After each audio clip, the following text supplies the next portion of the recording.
औज़ुबिल्लाहिमिनश्शैतानिर्रजीम बिस्मिल्लाहिर्रहमानिर्रहीम। प्रोग्राम है अवाम के साथ और मैं हूं आपका मेजबान मोहम्मद अली। नाजरीन, दुनिया के अंदर कितने ममालिक हैं? हजारों। उन हजारों ममालिक में एक मुल्क जिसको कहा जाता है इस्लामी जमहूरिया पाकिस्तान। और अगर मैं बात करूं दुनिया भर के शहरों की, तो कितने शहर हैं दुनिया के अंदर? लाखों। उन तमाम शहरों के अंदर एक शहर जिसको कराची कहा जाता है। लेकिन यहां पर सूरत हाल यह है कि सिर्फ कराची कहा जाता है, जबकि सही मानों में इस शहर का नाम जो है वो कुछ और ही पड़ चुका है। अगर मैं कराची को मसाइलिस्तान कहूं तो गलत नहीं होगा, अगर मैं कराची को कचराची कहूं तो गलत नहीं होगा, या मैं कराची को मसाइल का गढ़ कहूं तो भी गलत नहीं होगा, क्योंकि ये मामलात मुसलसल यहां पर दिखाई देते हैं। आगे आने वाले वक्तों में सूरत हाल मजीद खराबी की तरफ जाती हुई दिखाई दे रही है, क्योंकि तमाम सियासी जमातें कराची के मसाइल पर कमर कस चुकी हैं। एमकेएम पाकिस्तान के बाद अब जमात इस्लामी ने भी कराची के मसाइल पर वाज़े तौर पर एहतजाज करने और जगह जगह पर धरने देने का ऐलान कर दिया है। लेकिन यहां पर सूरत हाल यह पैदा होती है कि एक जानिब सूबाई हुकूमत की कारकर्दगी पर सवालिया निशान है, वहीं दूसरी जानिब वफाकी हुकूमत की अगर मैं बात करूं तो उनके ऐलानात पर अब तक अमल दरामद होता हुआ दिखाई नहीं देता है, जिसकी वजह से कराची के अवाम का जो ईमान है वो सियासत के ऊपर से उठता हुआ दिखाई देता है। शायद कराची के अवाम ये बात वाज़े तौर पर जान चुके हैं कि अब उनके मसाइल का हल सियासतदानों के हाथ में नहीं है। लेकिन यहां पर कराची वाले ये भी मुतालिबा करते हैं कि फिर यह बता दिया जाए कि कराची के मसाइल और कराची के अवाम के दुख दर्द का इजाला करने के लिए कौन सी कुव्वतें आसमान से नाजिल होने वाली हैं, जिनके दर पर दस्तक देने या जिनके दर पर सजदा रेज होने के बाद कराची के अवाम को उनका हकूक मिल जाएंगे और कराची के मसाइल फौरी तौर पर हल हो जाएंगे। अगर मैं बात करूं सियासी जमातों की, तो पाकिस्तान पीपल्स पार्टी की कारकर्दगी पर एमकेएम पाकिस्तान की जानिब से हालिया दिनों ही जो है वो धरना दिया गया, एहतजाज किया गया, रैली निकाली गई। सेंसस के मामलात पर एमकेएम पाकिस्तान ने वाज़े तौर पर अपना मौकिफ पेश किया। लेकिन यहां पर अगर एमकेएम पाकिस्तान के किरदार को जांच लिया जाए तो सन 2013 के अंदर जो बल्दियाती एक्ट, बल्दियाती ऑर्डिनेंस के ऊपर साइन किया गया था, वो भी एमकेएम पाकिस्तान की जानिब से ही किया गया था, जिसके तहत तमाम बल्दियाती इख्तियारात जो हैं वो सूबाई हुकूमत की गोद में डाल दिए गए थे, जिसमें वाज़े तौर पर अब से कुछ दिनों कबल एक क्लिप और एक तस्वीर भी वायरल हुई है, जिसमें जो है वो गवर्नर, उस वक्त के गवर्नर इशरतुल इबाद खान साहब बैठे हुए दिखाई देते हैं, एमकेएम पाकिस्तान के रहनुमा डॉक्टर फारूक सत्तार साहब दिखाई देते हैं और साबिक वजीर आला सिंध कायम अली शाह साहब दिखाई देते हैं। और वाज़े तौर पर अखबार में लगने वाली इस तस्वीर में वाज़े तौर पर लिखा हुआ है कि गवर्नर सिंध जनाब साबिक गवर्नर सिंध इशरतुल इबाद खान साहब नए बल्दियाती ऑर्डिनेंस के ऊपर दस्तखत कर रहे हैं। यानी कि अगर एमक्यूएम का गवर्नर या फिर एमक्यूएम के वफाकी वजीर खुद उठाकर तमाम बल्दियाती इंतखाबात या बल्दियाती इख्तियारात जो हैं वो सूबाई हुकूमत की गोद में डाल रहे हैं, तो यहां पर उनका किरदार भी मुतनाज़ा हो जाता है। अब कुछ बात करेंगे जमात इस्लामी के हवाले से। तो जमात इस्लामी मुसलसल कराची के डिफरेंट इश्यूज के ऊपर जो है वो आवाज उठा रही है। इससे कबल कराची में जमात इस्लामी की जानिब से के इलेक्ट्रिक की ज्यादतियों पर वाज़े तौर पर आवाज उठाई गई, उनके दफातर के सामने धरने दिए गए।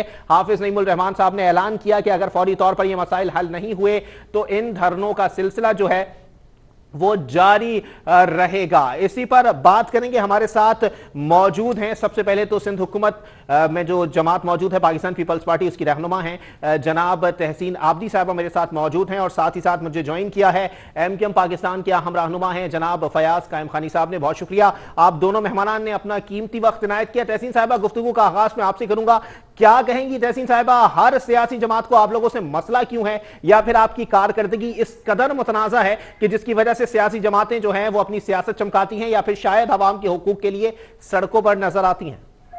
बिस्मिल्लाहिर्रहमानिर्रहीम। अली, ये मुझसे बेहतर आप जानते हैं, you are the media person, कि किस तरह जब इश्यूज पे बात की जाती है, जो जमात देख रही है सिंध को एक टाइम से, जो इश्यूज हल कर रही है, लेकिन आप सिर्फ अपनी पॉलिटिकल स्कोरिंग के लिए, आवाम को बेवकूफ़ बनाने के लिए, क्योंकि जब जब आपका अपना जो है दौर आया, जब जब आप पावर में आए, आपने क्यों नहीं की चीजें सही, जिस चीजों पे आप रोते हैं, जिन मसाइल पे आप रोते हैं, अगर आप इतने ही सिंसियर होते हैं आवाम के लिए, इतने ही सिंसियर होते हैं अपने सूबे के लिए, अपने शहर के लोगों के लिए, तो जब जब आपको पावर मिली आपको जब काम करना चाहिए था। कभी आप इख्तियारात का रोना रोते रहे, कभी आप डिफरेंट मसाइल को लेकर रोते रहे, लेकिन आपने मसाइल हल नहीं किए। अगर आप अभी भी कोई बड़े प्रोजेक्ट उठा के देख लें या आप काम उठा के देख लें, अगर एजुकेशन देख लें, आप हेल्थ पे देख लें, तो फिर गवर्नमेंट के अलावा कौन है कि जिसने यहाँ पे काम किया? टीवी है। जी अली जी तहसील साहिबा, बिल्कुल आपका पॉइंट आ गया है। मैं समझे शराब की जो है वो लाइन मुनक़ता हो गई है। फयाज कायम खानी साहब, कोई कमेंट करना चाहेंगे? जब आप शहर में होते हैं सर, तो मसाइल के ऊपर सिर्फ आवाज ही उठाते हैं, या फिर एमकेएम वालों का हमेशा से ये वतीरा रहा है कि जब हुकूमत में होते हैं तो कहते हैं हम हुकूमत में काम नहीं कर सकते, और जब हुकूमत में नहीं होते तो कहते हैं कि जी अब तो हम हुकूमत में ही नहीं, अब तो बिल्कुल नहीं कर सकते। क्या कहेंगे फयाज भाई? अली भाई अभी ये मोहतरमा फरमा के गई हैं। नहीं मौजूद है, कहीं नहीं है सर, मौजूद है। अच्छा मौजूद है। जी जी। अच्छा आपने कहा डिस्कनेक्ट हो गई थी लाइन? नहीं लाइन डिस्कनेक्ट नहीं हुई है सर, लाइन में डिस्टॉर्शन है। अच्छा तो मैं ज्यादा बात तो नहीं करता हूँ। बात यह है कि एजुकेशन और हेल्थ और मुख्तलिफ सेक्टर्स की इन्होंने बात की कि जी पीपल्स पार्टी ने बहुत काम कर लिया है जी। आप 13 साल हो गए सिंध गवर्नमेंट को चलाते हुए, ठीक है। 4 दफा इनकी वफाकी हुकूमत आई है, 6 दफा इनकी सूबाई हुकूमत आई है 1970 के बाद से लेके आज तक, ठीक है। मुझे एजुकेशन के अंदर कराची, हैदराबाद, मीरपुर खास किसी शहरी एरिया में एक यूनिवर्सिटी का नाम बता दे मोहतरमा। नंबर 1 बात, पिछले 13 साल के अंदर किसी एक बड़े जनरल हॉस्पिटल का नाम बता दे एनआईसीवीडी के मोबाइल यूनिट के अलावा। किसी एक बल्दियाती इदारे के अंदर किसी भी किस्म की कोई भी अच्छा काम नहीं बता दें कि किस तरीके से इन्होंने निजाम को धर्म भरम करके रखा हुआ 8वीं तरमीम के बाद। आप इनसे सिर्फ एक बात ये पूछ लें कि ये केबीसी जो जिसको सिंध बिल्डिंग कंट्रोल अथॉरिटी कहते हैं, कि ये हुकूमती इदारा है, ये वाटर बोर्ड के हुकूमती इदारा है, ये मास्टर प्लान के हुकूमती इदारा है, ये ऑक्ट्राई का हुकूमती इदारा है, ये क्या हुकूमती इदारे बता रहा हूँ मैं आपको। ये लोकल टैक्स का हुकूमती इदारा है, मोटर व्हीकल का हुकूमती इदारा है। तो सर आप बता देना किसके इदारे हैं सर? अक़वामुल मुस्लिमीन तो चला नहीं रही इन इदारों को। जी इनको चला रही है इस वक्त पिछले 12-13 साल से सिंध गवर्नमेंट जी, ठीक है जी। वाटर बोर्ड इनके पास है, पानी का रोना किससे रोया जाएगा? सेवरेज इनके पास है, सेवरेज का रोना किससे रोया जाएगा? मोटर व्हीकल इनके पास है, ट्रांसपोर्ट इनके पास है, लोकल कच्ची आबादी इनके पास है, टैक्सीज इनके पास है, ऑक्ट्राई इनके पास है। किसके लिए रोना रोया जाएगा? ट्रांसपोर्ट का निजाम कराची के अंदर नहीं बन सका पिछले 13 साल में, किससे रोना जाएगा? फेडरल गवर्नमेंट का एक प्रोजेक्ट है ग्रीन लाइन का, जिसमें 50 इनको सिर्फ बसें लानी है, जो पिछले 4 साल से बसें नहीं आ सकी है। किसकी जिम्मेदारी है? K4 मनसूबा 2007 से पेंडिंग में पड़ा हुआ है। फेडरल गवर्नमेंट 2 दफा अपने 50% शेयर दे चुकी है। किसकी जिम्मेदारी है? तो फयाज भाई इतना तबर्रा अच्छा नहीं है सर। वैसे ज्यादा टाइम हुआ नहीं है वसीम अख्तर साहब को भी गए हुए। जी हाँ, मैं वसीम अख्तर की, आप मुझसे पूछ लो कोई बात। वसीम अख्तर के सब पूछने लायक छोड़ा गया है उन्होंने, मैं क्या पूछ लूं? अली भाई इस तरह जो है बगैर किसी सबूत के या एक प्रोपेगेंडा, एक मीडिया ट्रायल कर देना कि जी वो आपका मेयरशिप नहीं सर, सबूत जिनको चाहिए ना, उस इदारे का नाम नैब है सर, जो 36 अरब की करप्शन का जो है वो तहकीकात कर रही है वसीम अख्तर साहब के खिलाफ। जी वसीम अख्तर के ऊपर किसी किस्म की ना तो कोई इंक्वायरी है ना कोई रेफरेंस है। पहली बात तो मैं आपको क्लियर कर दूं, ठीक है। किसी और खाली वसीम अख्तर पे नहीं है, एमक्यूएम के किसी भी सरकर्दा लीडर पे, एमक्यूएम की सफे सर एमक्यूएम से निकले हुए लोगों की बात करते हैं। डॉक्टर फारूक सत्तार साहब कहते हैं एक रात में बता दें 9 अरब के चेक्स कहां दे दिए। अली भाई अब मेरी पहले बात सुन लें, जी बात सुन लें। आप वसीम अख्तर का नाम लेते हैं, वसीम अख्तर को छोड़ें, आप किसी एक भी एमक्यूएम का, वसीम अख्तर के अलावा भी किसी एक एमक्यूएम का किसी लीडर का नाम बता दे जिसके ऊपर रेफरेंस है, नेब में इंक्वायरी है। किसी एक का नाम बता दे मुझे, किसी का भी। सर बावजूद होकर नाम बता देता हूं आपको, बाबर गौरी साहब। यार बाबर गौरी एक आप सबके आगे पीछे एक बाबर गौरी है। बाबर गौरी तो पाकिस्तान से गए हुए 10 साल हो गए।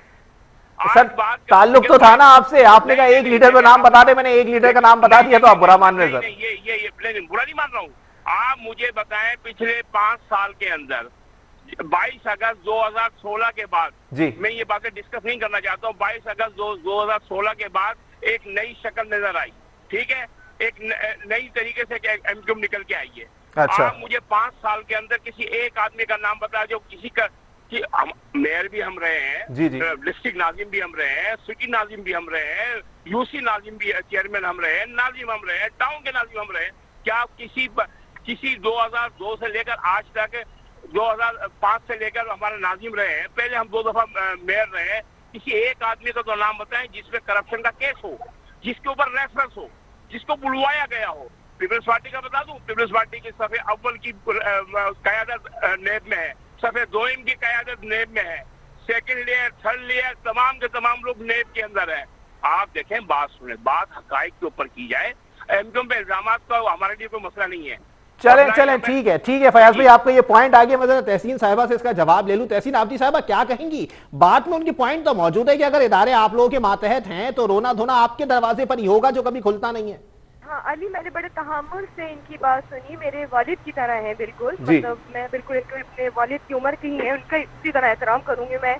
बेचारे को जो सिखा दिया गया है, जो इनके अंदर फीड कर दिया गया है कि जी नेगेटिव प्रोपेगेंडा करना है, हमेशा रोते रहना है। अभी ये फेडरल गवर्नमेंट का पार्ट बने हुए हैं, 174 या 100 कितने अरब रुपए कराची पैकेज का वादा किया था, इनको सिर्फ मिनिस्ट्रीज देके चुप करा दिया जाता है। सेंसस की बात की गई थी कि दोबारा करवाई जाएगी, ऑडिट करवाया जाएगा, लेकिन कुछ भी नहीं हुआ, क्योंकि फिर इनको मिनिस्ट्रीज देके चुप करा दिया जाता है, इनको सेनेटरशिप देके चुप करा दिया जाता है। जब इसके पास भी लोकल गवर्नमेंट लॉ किसके पास रही है अली? हमें नहीं पता क्या कराची की जो मेन चीज जो देखती है वो थर्ड टियर जो होती है लोकल गवर्नमेंट की, उसकी जिम्मेदारी होती है चीजें देखने का। क्या साहब, ये आपने सवाल छोड़ दिए उनके लिए, मैं उनकी बारी पर इसका जवाब लूंगा। मैं ये पूछना चाह रहा हूँ आपसे कि ये जो सवाल उन्होंने पूछे हैं उसका भी तो जवाब दें। सवाल बनाए सवाल ना करें ना, सवाल बनाए जवाब दें। इनको सिंध गवर्नमेंट को क्या हो गया है कि कुछ नाकामियां अपनी नाअहली को जो है उस गवर्नमेंट के ऊपर हमेशा उठा के डालना है, क्योंकि इनको काम तो करना ही नहीं है। अगर कोई काम कर रहा है तो उसके ऊपर इनको सवालिया निशान हमेशा बनना है। या फेडरल गवर्नमेंट के मजे ले रहे हैं ना, मिनिस्ट्री के किसके मजे ले रहे हैं, छोड़ क्यों नहीं देते ये सीट? अगर नहीं हो सकता कराची में, आप जब आपका बुरा दौर आता है, जो आप जो है वो कार्ड खेलते हैं, कभी आप जो है निशानी कार्ड खेलते हैं, कभी आप पॉलिटिकल कार्ड खेलते हैं, मतलब आप काम तो करने देना। मतलब मैं आपको पहले भी बता चुकी हूँ, अगर आप कराची जो है अली, अगर आप 3 से 4 साल पहले देखें तो Karachi world index crime report में 103 नंबर पे आता था, आज कराची 103 नंबर पे आता था, आज कराची 103 नंबर पे है। तो ये किसके कारकर्दगी? ये गवर्नमेंट ने ही काम किया है ना कि लॉ एनफोर्समेंट आपके हालात बेहतर किए हैं, आपकी जस्टिस चली है। जो मसाइल वो उन्होंने बयान किए हैं तहसीन साहिबा, उसका भी तो जवाब दे देना। वो सवाल मैं उनका दोहरा देता हूं आपके सामने। वो पूछ रहे हैं केबीसीए जो अब एसबीसीए है वो किसके मातहत है, वाटर बोर्ड किसके मातहत है, केएमसी किसके मातहत है, केडीए किसके मातहत है, मास्टर प्लान किसके मातहत है। अगर ये तमाम इदारों के होने के बावजूद मसाइल हैं तो मत्था आपके दरवाजे पे फोड़ेंगे ना लोग। अली, हम एक खबर देखें, मैं ये नहीं कह रही कि हम बड़ी 100% परफॉर्मेंस है, मुझे इनकी तरह नेगेटिव प्रोपेगेंडा करने के लिए जो है ना वो असाइन नहीं किया गया है। जो रियलिटी है उससे बात करने, मैं नहीं कहूँगी हमारी 100% परफॉर्मेंस है, लेकिन हाँ यहाँ हमारे फ्लॉज हैं, यहाँ कमियां रह गई कि जहाँ हम अच्छी तरह काम नहीं कर सके वहाँ हम काम करने की कोशिश कर रहे हैं। तो कम से कम हमारे कामों में हर्डल्स तो ना डाली ने। हमने कहा K4 की बात कर रहे हैं, F3 की बात कर रहे हैं, तो देखिएगा सेंट्रल गवर्नमेंट अपना पार्ट प्ले कर दे, तो फेडरल का भी उसमें पार्ट था। वो पूरा प्रोजेक्ट जो था वो सेंट्रल गवर्नमेंट ने नहीं करना था, हमने अपना पैसा लगा के हमने अपनी जिम्मेदारी पूरी कर दी। अगर हमें फेडरल से अमाउंट नहीं आ रही है तो बताइए किस प्रोजेक्ट को कंप्लीट, मतलब बच्चों वाली बातें कर रहे हैं सुबह में बैठ के, इसको थोड़ा सा ख्याल रखना। चले ठीक है, मैं फयाज कायम खानी साहब से पूछ लूं जो सवाल आपने छोड़े हैं और जरा फयाज भाई भी उसका जवाब दे दें। फयाज कायम खानी साहब क्या कहेंगे सर? कारकर्दगी दिखानी थी आप लोगों को बल्दियाती हुकूमत में, आपने पत्ते खेलना सीख लिए सर। जब कोई मसला आता है आप कोई ना कोई कार्ड फेंक देते हैं, ये क्या तरीका है? अच्छा अली भाई, पहली बात तो ये है कि ये मोहतरमा जो मैंने बातें बोली उसका एक का भी जवाब नहीं दिया, उल्टे ब्लेम ही किए। चलो बहरहाल ठीक है जी। इनका कहना यह है कि हम इनके जो तरक्याती प्रोजेक्ट चल रहे हैं, मेगा प्रोजेक्ट, हम उनमें रुकावटें डाल रहे हैं, यही कह रही है ना ये जी? ठीक है। आज भाई हमने K4 ये कहाँ बना रहे हैं जो हमने रुकावटें डाली है? कहाँ इन्होंने ट्रांसपोर्ट का सिस्टम दिया जिसमें हमने रुकावट डाली है? और दूसरी बात ये है कहाँ ये यूनिवर्सिटियां बना रहे हैं जहाँ हमने आके दीवारें गिरा दी है? कहाँ हमने रोका तो इन्होंने है। 4 अगस्त one at a time please जी। बात सुने, 4 अप्रैल 2019 को, हेलो, गालिबन तहसीन आबदी साहिबा का राब्ता हमसे मुनक़ता हो गया है। फयाज कायम खानी साहब जी अपना जवाब मुकम्मल कीजिएगा, फिर मैं आगे बढ़ूंगा। 4 अप्रैल 2019 को हैदराबाद यूनिवर्सिटी की ओपनिंग हुई जी, ठीक है, और वजीर आजम पाकिस्तान ने की। इन्होंने आज तक उसमें रुकावट डाली हुई है, जमीन नहीं दे रहे हैं ये लोग। अच्छा, सिंध गवर्नमेंट जमीन नहीं दे रही है, वो उसका बजट रखा हुआ है। और जहां तक ये सेंसिस की बात करते हैं, सेंसिस का बजट रखा गया है, जी। इस बजट में पैसा रखा गया है जो कि नेक्स्ट ईयर होनी है। अच्छा। जो एमक्यूएम के बुनियादी देखें, जो बुनियादी एमक्यूएम के जो मुतालबे थे उस पे हम कहीं चुप नहीं रहे कि फेडरल गवर्नमेंट के अगर अलायंस के अंदर हम शामिल हैं तो हमने कोई तारीफों के पुल बांध दी हो, नहीं। हम भी कहते हैं कि कल आज से 2 दिन पहले हमारी स्टेटमेंट थी कि 1100 अरब का जो इन्होंने अनाउंस किया था फेडरल गवर्नमेंट ने, वो हमें कहीं नजर नहीं आ रहा है, वो हमें तो कहीं सर नजर नहीं ला आ रहा है। नहीं सके कुछ उनसे, तो 3 साल आप लोगों ने पिकनिक बनाई है कराची के अंदर वफाकी हुकूमत का हिस्सा होते हुए। अच्छा, अब बात देखें ना, मेरी बात सुन। बात यह है कि जो फेडरल गवर्नमेंट से रिलेटेड मैटर्स है ना, वो हम फेडरल गवर्नमेंट के सामने उठाएंगे। अच्छा। हम जाके फेडरल गवर्नमेंट के आगे ये नहीं बोल सकते K4 नहीं बन रहा है, हम ये नहीं बोल सकते पानी नहीं आ रहा कराची के अंदर, हम ये नहीं बोल सकते कि कचरा उठा हुआ है। सॉलिड वेस्ट मैनेजमेंट जो डिपार्टमेंट है वो क्या फेडरल गवर्नमेंट के पास है? वो सिंध गवर्नमेंट के पास है। या सिंध गवर्नमेंट, देखिए सिंध गवर्नमेंट जितने बुनियादी मसाइल है शहर के, किसी भी शहरी सिंध के जितने बल्दियाती मसाइल है वो सब सिंध गवर्नमेंट से रिलेटेड है। कि वो जाके इस्लामाबाद में धरने देंगे, हम इस्लामाबाद को बोलेंगे कि पानी नहीं आ रहा है, गटर लाइन खराब है और फला चीज खराब है, ये फला चीज खराब है। कराची को जो है इन्होंने केबीसी के वो एसबीसी के तहत इन्होंने पूरे कराची को जो जंगल बना दिया है। सारी इलीगल कंस्ट्रक्शन इन लोगों ने करवाई है, सुप्रीम कोर्ट तोड़ के रुक गई है। अच्छा, ये बिल भी आपने इनके नाम पे फाड़ दिया सर, पीपल्स पार्टी ने कराई है सारी इलीगल कंस्ट्रक्शन। ये जितनी भी इलीगल कंस्ट्रक्शन हुई है जी, ये सारी एसबीसी के बनने के बाद हुई है। अच्छा, मतलब केबीसीए के दौर में नहीं थी इलीगल कंस्ट्रक्शन सर। आप मुझे कोई एक बड़ी बिल्डिंग का एरिया का नाम बता दें। अच्छा चले, इस पे बात करेंगे, इस पे पूरा रिकॉर्ड लेके बैठूंगा किसी दिन मैं। तहसीन आबदी साहिबा, आप इस पर जवाब देने। देखिए बात दरअसल ये, उन्होंने जो सवाल छोड़ा ना तहसीन साहिबा, उनको जवाब नहीं मिल पा रहा। ब्लेम गेम से हटकर बात करें, जो सवाल उन्होंने छोड़े हैं वो आप जवाब दे दें कि इदारे आपके मातहत होंगे। तो दोबारा दोहरा दूं, लोग मत्था आपके दरवाजे पे फोड़ेंगे। देखिए अली, वो सिर्फ इल्जामात लगा रहे हैं, ब्लेमिंग गेम खेल रहे हैं, तो मैं उनकी हकीकत उनको बता रही हूँ कि जो अब तक उनकी परफॉर्मेंस रही है, ये जो है कब्जे की बात कर रहे हैं। चाइना कटिंग से पीपल्स पार्टी का कभी कोई ताल्लुक नहीं रहा है। सब जानते हैं, पूरा पाकिस्तान जानता है कि चाइना कटिंग मास्टर कौन था, चाइना कटिंग किसने की, चाइना कटिंग कर करके आपने लोगों के हक मारे, लोगों की जमीनों पे कब्जा किया, ये सब जानते। मैं बोल रही हूँ ना, ये बैठ के सिर्फ इल्जामात का गेम खेल रहे हैं। जब मैं कुछ इनकी चीजें याद दिला रही हूँ तो कहने के लिए ये भी इल्जाम लगा रही है। मतलब आपके सामने रियलिटी है, कौन कराची को ओन करने की बात करता रहा है, किसकी क्या परफॉर्मेंस है, ये तो हमारे सामने है। तो बच्चे को पता है कि कराची का क्या हाल था। अब जाके कराची का हाल बेहतर होना शुरू हुआ है, तो अल्लाह का शुक्र अदा करें कि अब कराची के हालात बेहतर हो रहे हैं। मतलब वही वाली बात है कि ना हमें काम करना है, ना हम तुम्हें काम करने देंगे, हमें सिर्फ हुकूमतों में रहना है, हुकूमत का पार्ट रहना है, हमें मिनिस्ट्रीज के मजे लेने, हमें स्टेट्स के मजे लेने। क्योंकि अगर हमने हुकूमत में बोला तो ऐसी बात है हमारी मिनिस्ट्रीज में चली जाए। तो रियलिटी बेस्ड बात कर रहे हैं, काम आपने नहीं किया, आप एडमिट करें इस चीज को, आपने धोखा दिया है अपने लोगों को, एडमिट करें इस चीज को। चलें ठीक है, बहुत शुक्रिया। तहसीन आबदी साहिबा पाकिस्तान पीपल्स पार्टी से हमारे साथ मौजूद थी। फयाज कायम खानी साहब, सर जवाब देते हैं, धोखाधड़ी से काम लिया आप लोगों ने और वो दोबारा वही दोहरा रही हैं कि जी इस तरह से ना करें, जो सूरत हाल चल रही है उसको देखें। और दूसरी बात सर, सवाल ये भी पैदा होता है सर कि जितनी सियासी जमातें कराची को रिप्रेजेंट कर रही हैं, जमात इस्लामी हो, पीएसपी हो, एमकेएम पाकिस्तान हो, तमाम का मुद्दा एक है, मौकिफ एक है, एहतजाज करने का जो मुद्दा है वो एक है, लेकिन इसके बावजूद भी एहतजाज सबके अलग अलग हैं। सर 1.5 इंच की मस्जिदें तोड़ के सही आए ना, एक प्लेटफॉर्म पर आके बात करें तो शायद कोई मसला हल हो जाए। देखिए जी, ये तो खैर मुख्तलिफ सियासी पार्टियां होती हैं, उनके अपने मुख्तलिफ नजरियात होते हैं, मुख्तलिफ उनका तरीक़ेकार होता है।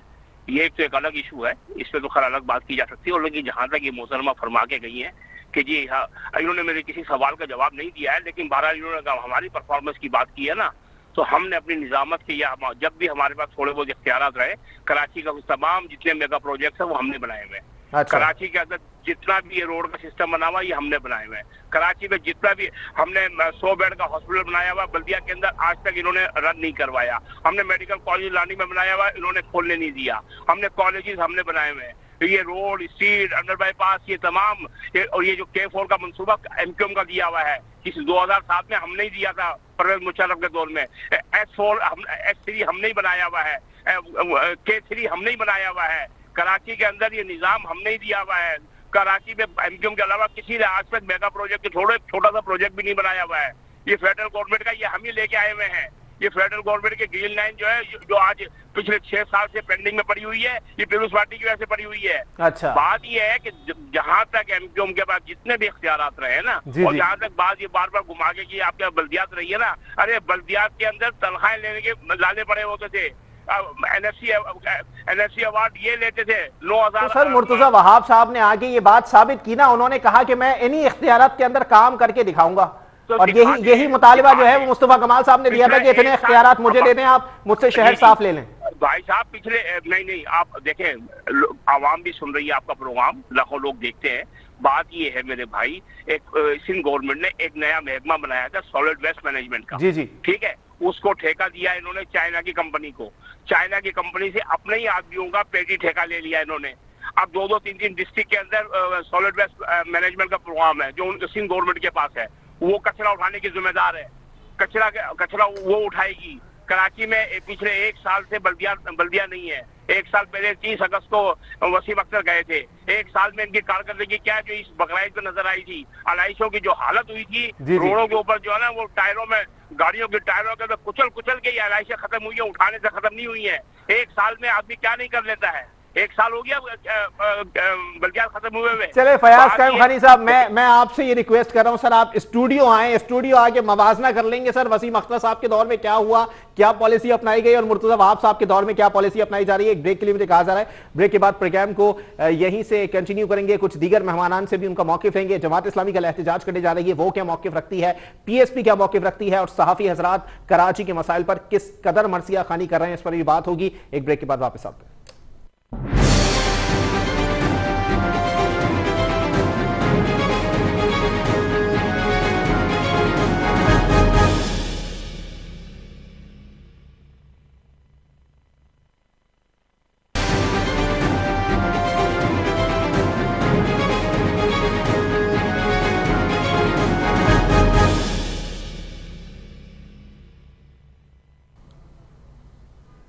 वेलकम बैक नाज़रीन, प्रोग्राम के सिलसिले को आगे बढ़ाएंगे। जो सूरत हाल अब से कुछ देर बाद दिखाई देगी वो काफी खराब होगी। क्योंकि कल जमात इस्लामी ने भी एहतजाज का ऐलान कर दिया है, और ब्रेक पे जाने से कबल एमकेएम पाकिस्तान और पाकिस्तान पीपल्स पार्टी के नुमाइंदे मेरे साथ मौजूद थे।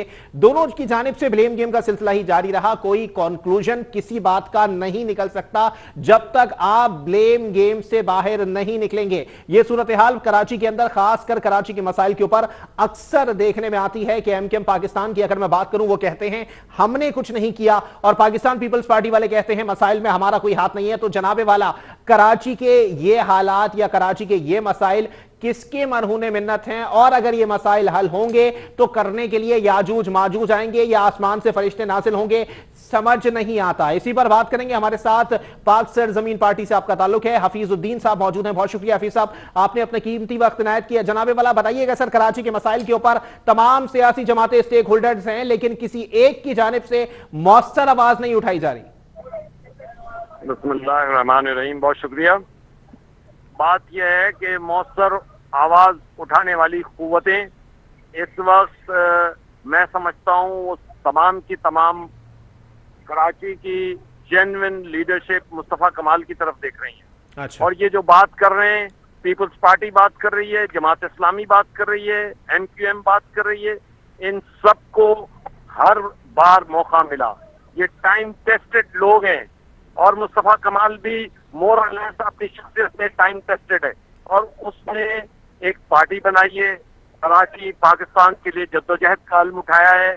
एमक्यूएम के साथ उसका ताल्लुक जरूर रहा है, लेकिन उस ताल्लुक की उसने बजोर बार बार नफी की है अपने अमल से। आप देख सकते हैं कि मुस्तफा कमाल ने कराची के डेवलपमेंट में पॉजिटिव काम किया है। ये दूसरी तमाम पार्टियां सिर्फ जबानी जमा खर्च है। मैं समझता हूँ इन सब पार्टियों को मुस्तफा सा कमाल, अगर ये कराची के लिए कोई अच्छा काम करना चाहते हैं तो आए, मुस्तफा कमाल के पास बैठे, उससे बात करें, उससे कराची के मसले को समझें और चीजों को आगे बढ़ाएं। लेकिन हफीजुद्दीन साहब, आज भी नाकदीन कहते हैं सर, आपके नाकदीन कहते हैं कि मुस्तफा कमाल साहब भी जब मौजूद थे तो उनके साथ पूरी टीम काम कर रही थी सर, फर्दे वाहिद मुस्तफा कमाल साहब कुछ नहीं कर सकते थे। दूसरी बात, वो ये भी कहते हैं कि जी गवर्नर सिंह साहब उस वक्त एमक्यूएम से थे। जरा ये मेरी बात इधर ही रोक दें आप। जी जी बताइए कि गवर्नर साहब भी थे, आप बताइए में एमक्यूएम का मेयर नहीं था, उसकी परफॉर्मेंस क्या थी? सही। आप बताइए उसके बाद तो सर कराची मुशर्रफ के साहब ने अंदर कराची के लिए दिए थे ना पैसे, नहीं, एक शक्कर बात के लिए जरा दिए सुन लीजिए होते तो ना, बिल्कुल एक वहां बात पे भी लगते। नहीं, आप एक मेरी बात पूरी सुन लीजिए। जी जी अगर मतलब उसके बाद कराची में फिर मेयर आया ना जी एमक्यूएम का, उसकी क्या परफॉर्मेंस रही? देखिए उसकी फेडरल गवर्नमेंट उसके साथ थी, जी जी उसकी क्या परफॉर्मेंस रही? ये पीटीआई भी इसी किस्म के बुलंदबांग दावे करती रहती है। मैं इन चारों जमातों, मैं people's party, MQM, Jamaat Islami से कहूंगा मेहरबानी फरमा के मुस्तफा कमाल एजेंडे को देने की कोशिश करें, मुस्तफा कमाल के पीछे आए, मुस्तफा कमाल के साथ चलें, कराची के मसाइल को हल करने के लिए कोई रास्ता बनाए। अगर ये लोग रास्ता नहीं बना सकते तो ताकि मुस्तफा कमाल सही मानों में पाकिस्तान के लिए काम कर सके, कराची के लिए कराची के काम करना, पाकिस्तान के लिए काम करना है। फिर वक्त तो मैं समझता हूँ ये बात जी सारी सूरत हाल के अंदर अल्हम्दुलिल्लाह मैं समझता हूँ मुस्तफा कमाल को पजीराई भी बहुत मिल रही है। ठीक है हफीजुद्दीन साहब, आप मेरे साथ लाइन पर ही मौजूद रहिएगा। Senior anchor person Imtiaz Mir साहब भी मुझे ज्वाइन कर चुके हैं। बहुत शुक्रिया इम्तियाज साहब, आपने अपना कीमती वक्त इनायत किया। इम्तियाज मीर साहब बताइएगा, सर कराची के मसाइल के ऊपर बात हो रही है, हर सियासी जमात जो है वो एहतजाज कर रही है, अमली तौर पर जिनको इकदाम करने हैं वो दोनों सियासी जमातें खामोश बैठी हैं, खा वो पाकिस्तान तहरीक इंसाफ हो जो कि विफाक में है या पाकिस्तान पीपल्स पार्टी हो जो कि सिंध पर बरा जमान है। सर सबसे पहले तो कराची सबकी है और सबके ऊपर जिम्मेदारी बनती है कि वो कराची के लिए काम करे। सबसे पहले कराची तरक्की करेगा तो पूरा मुल्क तरक्की कर देगा, और कराची ने पूरे मुल्क को दिया है और दे रहा है कराची। एक बात, मुस्तफा कमाल साहब जो है ना उसके लिए इज्जत है। पहली बात ये कि मुस्तफा कमाल साहब किस दौर में जो है ना, पहली बात ये कि नाजिम बने थे, तो ये बात, और किस वजह से नाजिम बने थे और किसने नाजिम उसको बनाया था। हमारे बनाया था, पब्लिक ने बनाया था, और कराची ने बनाया था, और कराची की पब्लिक ने उसको बनाया था। सही। और वसीम अख्तर साहब भी नाजिम बने थे, और किसने बनाया था और कहाँ बने थे और किस वजह से बने थे, और कराची के बने थे और वहां की पब्लिक ने बनाया था। और अब भी अगर मुस्तफा कमाल साहब को कोई जिम्मेदारी मिलेगी तो वो पब्लिक देगी ना। और आप और मैं तो क्या भी कहें, कुछ भी बने, मैं सबसे पहले ये आपको भी कहूंगा, हफीजुद्दीन साहब मेरे भाई हैं, उसके साथ मेरा पुराना ताल्लुक है, वास्ता है और रहा है, हमेशा रहेगा, इज्जत है, और सब लीडरान की।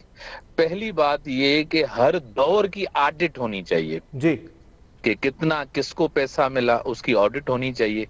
क्यों नहीं ऑडिट होती? एक तो ऑडिट नहीं होती कि किसने कितना करप्शन में किसने पैसा कहाँ तो लगाया। सर घोंसले के अंडे वाजे हो जाएंगे ना अगर ऑडिट होना शुरू हो गया कि जी सही मानों में कितने सोने के हैं और कितने पीतल के। वही मैं आपको बता, एक तो ऑडिट नहीं होती हमारी किसी की भी, और हम सिर्फ चोर चोर खेलते हैं, करप्ट खेलते हैं कि आप चोर, मैं करप्ट, वो नहीं, आप मैं ईमानदार, वो करप्ट, वो चोर। एक तो ये नहीं होना चाहिए। अगर पीएसपी को वोट नहीं पड़ता, एमक्यूएम पाकिस्तान को वोट पड़ता है, पीपल्स पार्टी को नहीं पड़ता, पीटीआई को पड़ता है, नहीं पड़ता, ये तो अवाम की मर्जी है ना। कोई वोट से आएगा, कोई वोट से जाएगा। बदकिस्मती से और बड़े अफसोस अंदाज से कराची के साथ हर दौर में जुल्म हुआ है, ना इंसाफी हुई है। कराची को न ट्रांसपोर्ट मिला, कराची को न पानी मिला, कराची को न ड्रेनेज सिस्टम मिला। इसके सब जिम्मेदार हैं। देखें, कुछ अंडरपासेस देकर, कुछ पार्क्स देकर कराची का आज तक पानी का मसला हल नहीं हुआ। इसके सभी जिम्मेदार हैं। कराची का ट्रांसपोर्ट का मसला हल नहीं हुआ, इसके सभी जिम्मेदार हैं। मैं किसी एक को नहीं कहूंगा, पीपल्स पार्टी उससे ज्यादा जिम्मेदार है, एमक्यूएम उससे ज्यादा जिम्मेदार है, पीटीआई एक नॉन सीरियस जमात है, non serious MPAs, MNAs, government, और जिनको कोई परवाह नहीं है कराची की। सिर्फ मैं आपको बताऊं ना, वो कहते हैं पीपल्स पार्टी करप्ट है, हमें कुछ काम करना ही नहीं है। उनकी सबसे बड़ी दलील यही है। अच्छा। हमें, और 3 साल का अरसा उनके लिए बहुत ही कम है। उनको तो आगे वाला दौर भी चाहिए, जी जी 5 साल और भी चाहिए उनको तो काम करना ही चले नहीं। मैं आपकी इस बात पर जरा कमेंट ले लूं। हफीजुद्दीन साहब भी मेरे साथ मौजूद हैं। जी हफीजुद्दीन साहब क्या कमेंट करना पसंद करेंगे सर? इम्तियाज मीर साहब ने कहीं ना कहीं आपने भी इशारा किया है सर कि पानी का मसला हल नहीं हुआ सर।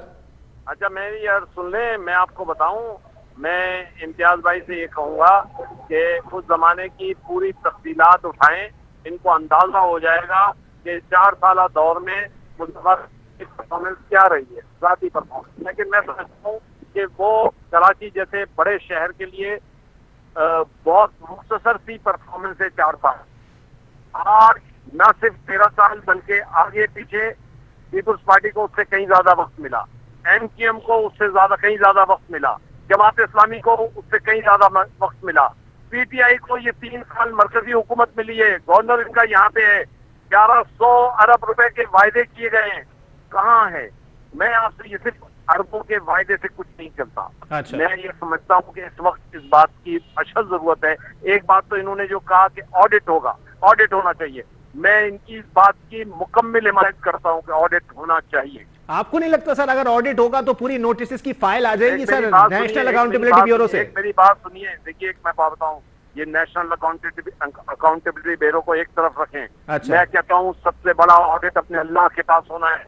अल्लाह के पास ऑडिट से डरो, बोलते हुए भी डरो, चीजों को लेते देते हुए भी डरो। ये जो पार्टीज हैं इस वक्त, इन पार्टीज को ये सोचना चाहिए। अपार्ट फ्रॉम एवरीथिंग मैं ये कहूंगा कि ऑडिट होना चाहिए।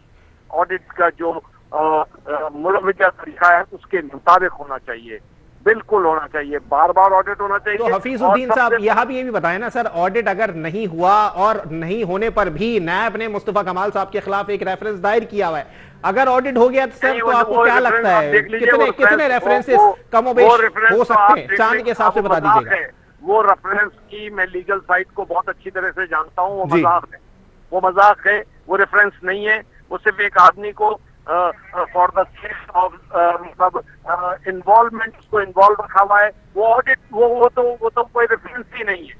आप एब इनिशियो वो कोई रेफरेंस नहीं है, ना उसने अरेस्ट किया है, ना उसका कोई इसके अंदर मामला है, ना कोई लिहाज है। खामखा के अंदर, क्योंकि उस दौर में वो मेयर था, जी जी, जिस दौर के अंदर उसको फाइनली मतलब सर्किट किया, मतलब उसको दोबारा मिला के वापस किया गया, दोबारा अमल के बाद वापस किया गया उन प्लॉटों को 60 प्लॉट में छोटे छोटे 11 गज के।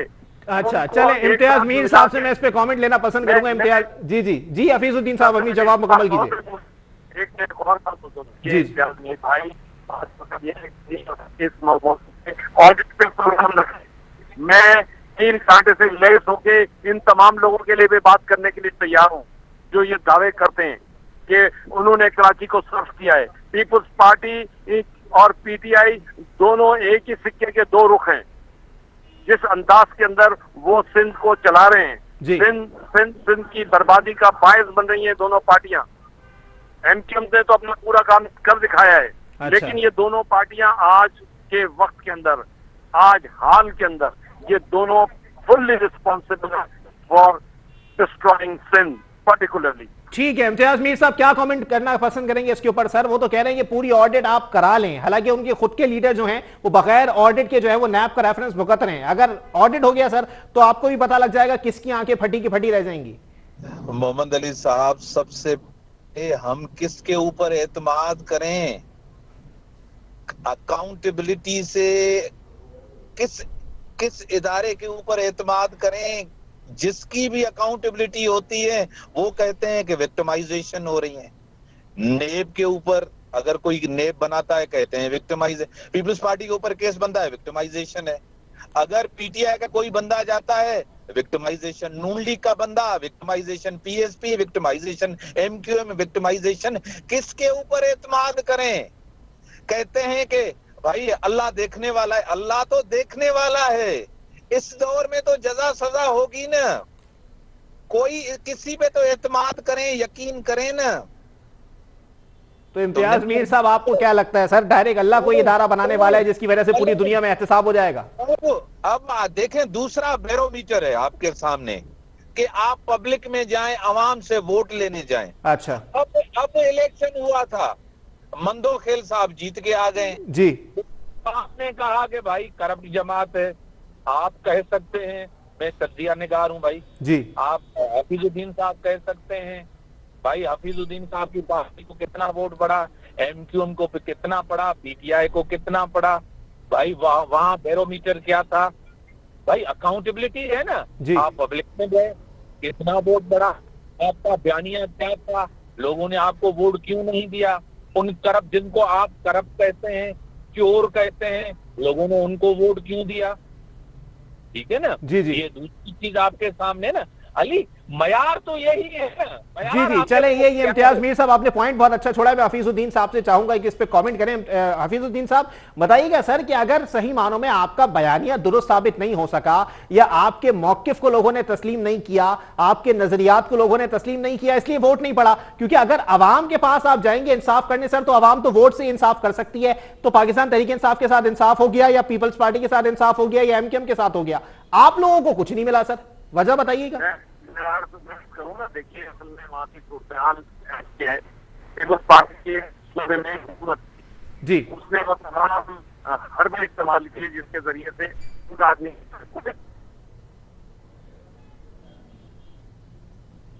हफीजुद्दीन साहब का गालिबन राब्ता मुनक़ता हो गया। इम्तियाज मीर साहब अपना जवाब मुकम्मल कीजिएगा सर, क्योंकि वो कह रहे हैं कि यहां पर भी वो जाहिर सी बात है, पहले भी मैं पीएसपी के मुत्तादिद लोगों से ये सवाल कर चुका हूं, वो ये बात करते हैं कि जी धांधली होगी तो हम लोग कुछ नहीं कर सकते। तो अगर धांधली होने के बाद भी जमात चौथी या पांचवीं नंबर पर आ रही है, तो सिर्फ एक जमात के साथ धांधली हुई है। सर मैं आपको वही बताऊं ना, धांधली के लिए तो नून लीग पे है ना जी, जो चौथे नंबर में नून लीग आती ना जी, तो वो धांधली के लिए कहे ना, 500 नंबर वाला, 600 नंबर वाला धांधली के लिए क्यों कह रहा, नंबर वाला। अच्छा, तो मतलब तीसरे और चौथे नंबर पे जो आए वो तो धांधली या फिर शफाफियत की दौर से बाहर हो गए ना सर। मैं आपको वही तो बात कह रहा हूँ ना, दलील में देखे ना, बात तो दलील से होगी ना जी, आप इसका कहेंगे नहीं। देखिए मयार, देखिए आप जब जीतते हैं तो कहते हैं इलेक्शन शफाफ हुआ, जब आप हारते हैं, देखें कराची के लोग ही फैसला करेंगे जिसको वोट देना है नहीं देना। पीटीआई को लोगों ने आजमाया है, उम्मीद का वोट दिया है, आगे जाएंगे परफॉर्मेंस को देखकर लोग वोट देंगे। देखें आपके सामने है, इंसाफ उनका नारा था, इंसाफ लोगों को मिला नहीं। ऐश साहब लोगों के साथ हुआ नहीं। खान साहब 3 लोगों का इंसाफ कहते थे, जरदारी साहब बाहर हैं, नवाज शरीफ मुल्क से बाहर हैं, सारे लोग बाहर हैं, रिलीफ लोगों को मिला नहीं। महंगाई कहां से कहां है, बद से बदतर दौर है, हर चीज वही है, कुछ भी नहीं बदला, इससे भी दौर खराब चल रहा है, लोगों को कुछ भी नहीं। मैं आज आपको बताऊं, लोग उसी दौर को याद कर रहे हैं। तो इम्तियाज मीर साहब, चले मेरे पास टाइम जरा महदूद रह गया है, जरा इम्तियाज मीर साहब आखिर में मैं चाहूंगा इस पे भी कमेंट करते हैं। कल जमात इस्लामी का एक एहतजाज होने जा रहा है सर, जमात इस्लामी कराची पर भरपूर आवाज उठा रही है सर, लेकिन फिर भी उनका स्टेक नहीं बन पा रहा है यहाँ पे, जरा आखिरी कमेंट कर दीजिएगा इसके ऊपर।